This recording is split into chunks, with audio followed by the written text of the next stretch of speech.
شہروں کے لوگوں کا حال دیکھا کہ یہ لوگ اپنی کرداریوں اور بدفعلیوں میں مبتلا ہیں، تو ان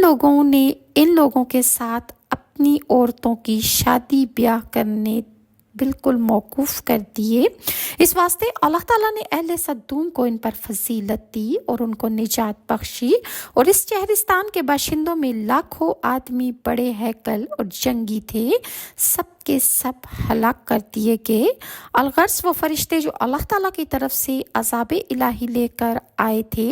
وہ سب حضرت لوط کے گھر گئے اور ان کی بیٹیوں کو سلام کیا، اور ان کی بیٹیوں نے سلام کا جواب دیا۔ اس کے بعد حضرت جبرائیل علیہ السلام نے ان سے کہا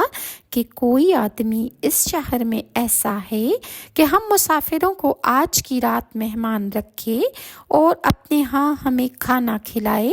تو ان لڑکیوں نے جواب دیا کہ سوائے ہمارے